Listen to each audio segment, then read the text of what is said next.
नमस्कार, मैं हूं निशा बंत। लीगली स्पीकिंग के इस खास प्रोग्राम में आपका स्वागत। निजी अस्पतालों में कीमतों के नियमन का मुद्दा और भारत में रोगी अधिकारों पर चर्चा एक महत्वपूर्ण हिस्सा रहा है। कोविड-19, जो सबसे घातक महामारियों में से एक माना जा रहा है, ने निजी अस्पतालों में कोविड-19 के उपचार में अत्यधिक दर वसूली की कई घटनाओं को देखा है। कई रोगियों ने इस मामले में अत्यधिक बिलिंग और कीमतों को घटाने के लिए अदालतों का भी दरवाजा खटखटाया है। इसी दौरान कई दिल दहला देने वाली घटनाएं हम सभी के सामने आई हैं, जैसे कि एक बूढ़े व्यक्ति का अपने अस्पताल के बिस्तर से जंजीर से बंधा होना, क्योंकि वो अस्पताल के बिल का भुगतान करने में असमर्थ है। भारत के संविधान का अनुच्छेद 47, जो उन सिद्धांतों में से एक है जो राज्य सरकार को उसके प्राथमिक कर्तव्यों के रूप में पोषण स्तर और जीवन स्तर बढ़ाने के लिए और सार्वजनिक स्वास्थ्य में सुधार लाने के लिए निर्देश देता है। हाल ही के ही एक अध्ययन में ये पाया गया है कि उच्च चिकित्सा व्यय सालाना लगभग 6 करोड़ भारतीयों को गरीबी की तरफ धकेलता है। यूँ तो केंद्र सरकार ने राष्ट्रीय स्वास्थ्य नीति, आयुष्मान भारत या स्वस्थ भारत जैसी कई महत्वाकांक्षी योजनाओं को सामने लाया है, जिनका उद्देश्य समान स्वास्थ्य सेवा की नींव को प्रदान करना है। लेकिन निजी अस्पतालों का भारत में अहम भूमिका निभाने के साथ साथ उनके मूल्यों का नियंत्रण करना भी एक महत्वपूर्ण मुद्दा बन गया है। महामारी और गैर महामारी स्थितियों के दौरान निजी अस्पतालों का मूल्य निर्धारण को नियंत्रित करने के कानूनी पहलुओं पर आज हम बात करेंगे। इस विषय पर चर्चा करने के लिए आज हमारे साथ मौजूद हैं अधिवक्ता सुप्रीम कोर्ट रोहित पांडे जी और अधिवक्ता सुप्रीम कोर्ट पीयूष जी। इस शो पर आपका बहुत बहुत स्वागत है। पांडे जी, मैं सबसे पहले आपके पास में आती हूँ। अगर हम इस मुद्दे पर गहराई से चर्चा करें तो सबसे पहले ये हमारे दर्शकों के लिए जानना बहुत ज़रूरी है कि जो सार्वजनिक स्वास्थ्य है वो एक राज्य विषय है, और अगर हम बात करते हैं यहाँ अपने देश के लोगों की, तो इसका अर्थ ये है कि जो ग्रामीण, आदिवासी सहित जितने भी लोग हैं, उनको गुणवत्तापूर्ण स्वास्थ्य सेवाएं प्रदान करना एक राज्य की प्राथमिक कर्तव्य है। तो आप इसे कैसे देखते हैं? बिल्कुल, आपने सही कहा निशा जी। देखिए, इसमें एक बहुत बड़ी चीज़ है राइट टू हेल्थ जी, राइट टू लाइफ। देखिए, संविधान हमें ये मौलिक अधिकार देता है। जब हमारे पास ये मौलिक अधिकार है तो मौलिक अधिकार देने वाला जो है वो सरकार होती है। जी बिल्कुल, वो केंद्र सरकार होती है, वो राज्य सरकार होती है। जी, जहाँ तक संविधान की बात करें तो अगर एक हेल्थ की अगर बात होती है तो वो एक स्टेट सब्जेक्ट है। जी, तो पब्लिक हेल्थ को कैसे सुरक्षित करना है, कैसे उसकी मूलभूत जो उसकी सेवाएं हैं, जो उसकी सुविधाएं हैं, जी, जो स्वास्थ्य को लेकर के हैं, जो स्वास्थ्य को अगर आपको दुरुस्त रखना होगा तो उसके लिए आपको एक अस्पताल बनाना होगा, उसके लिए आपको डॉक्टर्स प्रोवाइड करने होंगे, उसके लिए डॉक्टर्स को उसके साथ जितने भी उसकी इक्विपमेंट्स होती हैं, ज़रूरतें होती हैं डॉक्टर्स को इलाज देने में, इलाज करने में, चाहे मेडिसिन को लेकर कर लीजिए, किसी को ऑपरेशन होना है तो उसकी सारी ज़रूरतों को वो बनाता है। तो ये सरकार की जिम्मेदारी होती है, सरकार की जवाबदेही होती है। जिस तरीके से हमने महामारी में देखा कि कोरोना जैसा महामारी हम लोगों ने जो अपने इस काल में देखा, मुझे लगता है कि इससे बुरा दिन नहीं हो सकता है। जी बिल्कुल, लोग मरते रहे, हॉस्पिटल्स के बाहर मरते रहे, इलाज नहीं मिला, इस वजह से मरे। तो ये समस्याएं बढ़ी, उसके बावजूद भी हम लोगों ने अपने आप को कहीं ना कहीं एक दूसरे की हेल्प करके खड़े मिले हैं। जी बिल्कुल। तो ये हमें सबसे पहले हमारी एक प्राथमिक जिम्मेदारी है, हमारी भी बनती है, हमारी जनता की बनती है कि हम लोग आपस में मिलकर के भी सरकार की मदद करें। सरकार की तो जरूरत है ही है। बिना सरकार के पास एक इंफ्रास्ट्रक्चर होता है। जी बिल्कुल, क्योंकि राज्य के पास एक उसका बजट होता है, उसका एक पैरामीटर वो बनाता है। जी, उसी हिसाब से जाकर के वो पब्लिक की सेवा करता है, पब्लिक हेल्थ को कहीं न कहीं सुरक्षित करता है। जी जी जी जी। पीयूष जी, अगर हम बात करते हैं सरकार के स्पष्ट निर्देशों की और उनकी अधिसूचनाओं के द्वारा, जैसे कि ये बोला गया था इतने बेड्स होने चाहिए और जो उनका दैनिक कीमतों पर भी सीमा लगाने की बात करी गई थी। उसके बावजूद सैकड़ों केसेस कोविड के दौरान हमारे सामने आए हैं, कोविड के उपचार के लिए, जिसमें कीमतों से भी अधिक कीमत जो है वो पेशेंट्स को चार्ज की गई थी। कहीं कहीं तो किसी किसी केस में हमें ये भी देखने में आया कि 15 लाख से भी ऊपर तक कीमत जो है हॉस्पिटल्स ने, जो निजी अस्पतालों ने अपने पेशेंट्स के लिए लगाई है। तो क्या आपको लगता है कि ये सरकार के दिशा निर्देश का उल्लंघन है? देखिए निशा जी, पहले तो हमें ये समझना होगा कि अगर सरकार ने कोई दिशा या कोई निर्देश दिया है प्राइवेट अस्पतालों को कोई मिनिमम या मैक्सिमम फीस चार्ज करने के लिए जी, तो सबसे पहले हमें ये सोचना होगा क्या मूलभूत सुविधाएं जो हैं स्वास्थ्य को लेके, जो आपका पहला सवाल था, क्या वो सरकार को देनी चाहिए जी? अगर उसका जवाब हाँ है तो फिर प्राइवेट अस्पतालों में लोगों को जाने की जरूरत ही नहीं है जी। बिल्कुल। तो सबसे पहला सवाल ये होता है कि अगर ये मूलभूत सुविधाएं सरकार को देनी थी जी, लेकिन अगर सरकारी अस्पताल में जाने से इंसान या कोई भी हिंदुस्तानी घबराता है तो उसमें सबसे बड़ी दिक्कत क्या है, सबसे बड़ी प्रॉब्लम क्या है? और उसके बाद अगर प्राइवेट हॉस्पिटल वहां पे चल रहे हैं कहीं पे भी और वो कमर्शलाइज तरीके से चल रहे हैं और उनके ऊपर सरकार ने कोई दिशा निर्देश दिए हैं, तो आपके दो सवाल थे बेड्स को लेके कि इतने मिनिमम बेड कोविड के होने चाहिए जी। तो सबसे बड़ा सवाल खड़ा हो रहा था कि ऑक्सीजन और बेड की जब कमी हुई कोविड के दौरान तो प्राइवेट अस्पताल सरकार पे जिम्मेदारी दे रहे थे कि सरकार ने ऑक्सीजन नहीं दी है, ऑक्सीजन प्लांट्स नहीं दिए या हमें इंफ्रास्ट्रक्चर नहीं दिया।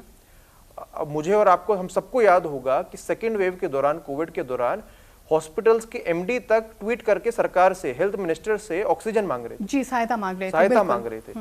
ये इससे दुर्भाग्यपूर्ण देश में, मैं कहूँगा राज्य में स्थिति क्या हो सकती है जी? बिल्कुल। तो ये कहना है कि सरकार ने निर्देश दे दिए कि आप लोग बेड बना दीजिए या एक अपनी फीस कैप कर दीजिए, मेरे हिसाब से ये पूर्ण नहीं है।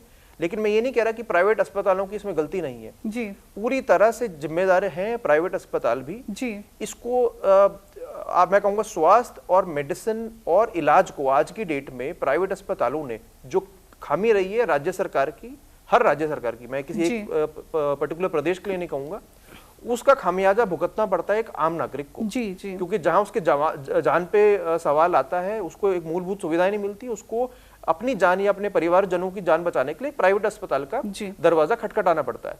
वहां पे सिर्फ और सिर्फ एक्सटॉर्शन के अलावा कोई और, मैं ये नहीं कहूंगा हर अस्पताल के लिए, बट ये जो कोविड के टाइम पे आया, ये कई जगह लिखा गया, एक जगह नहीं, ऐसे कई सैकड़ों इंस्टेंसेस हुए कि खुली लूट थी जी, उस दौरान खुली लूट थी। और उस टाइम पे दिशा निर्देश की बात सरकार की नहीं मानी गई। मैं कहूंगा कि वो एक सिस्टमैटिक फेलियर रहा है दोनों तरफ से, सरकार की तरफ से भी, और जो लगाम नहीं लग पाई प्राइवेट अस्पतालों पे पिछले 50-60 साल से।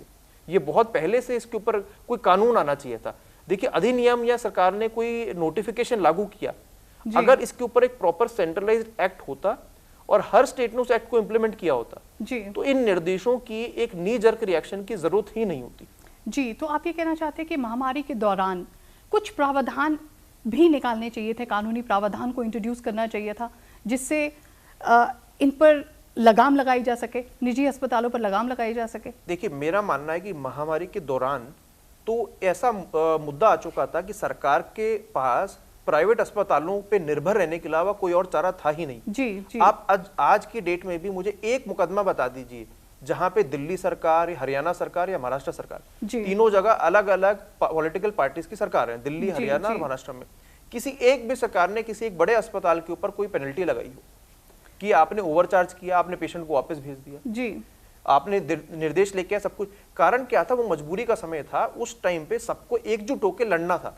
जी। पीयूष जी, पर लोगों ने अदालत का दरवाजा जरूर खटखटाया है इस विषय में, कीमतों को कम कराने के लिए दरवाजा जरूर खटखटाया, अदालतों को अप्रोच किया गया है। अब मैं आपको बताता हूँ, कई इंस्टेंस थे दिल्ली हाई कोर्ट में, दिन की 5 PIL फाइल होती थी कि इस आदमी को इस समय पे बेड चाहिए और इस पोर्टल पे बेड खाली है लेकिन उसको नहीं दिया जा रहा है जी।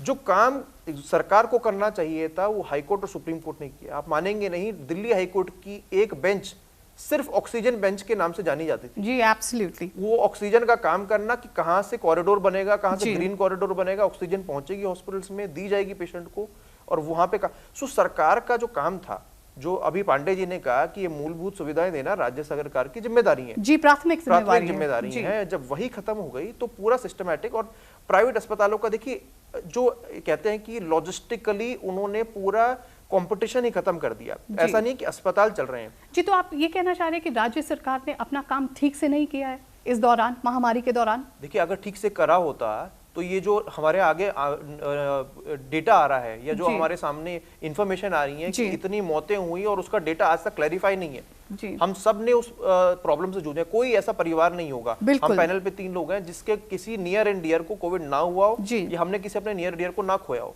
जी। बिल्कुल। और उसके बाद भी एक बहुत छोटी सी कहावत है कि एक मध्यम वर्ग का परिवार केवल एक बिल दूर होता है गरीबी से जी। केवल एक बिल। तो वो होता मिडिल क्लास है, लेकिन जहां एक मेडिकल इमरजेंसी का बिल आ गया, कोई घर में एक आदमी खुदा ना खास्ता बीमार पड़ गया, तो वो गरीबी रेखा से नीचे पहुंच जाता है। पांडे जी, ऐसे बहुत सारे मामले सामने आए हैं जहां पर पीपीई किट और ग्लव्स जैसी सुविधाएं देने के लिए भी लाखों की वसूली की गई है, और अगर जब मरीजों ने स्थानीय अधिकारियों को वो बिल ऑडिट के लिए भेजे हैं तो उसमें भी काफ़ी डिस्क्रिपेंसीज जो हैं वो देखी गई हैं। तो आपको क्या लगता है कि ये जो ऑर्डर टू रीइंबर्समेंट है ओवर प्राइस्ड बिल के लिए, is it an enough deterrent for the defaulting hospitals?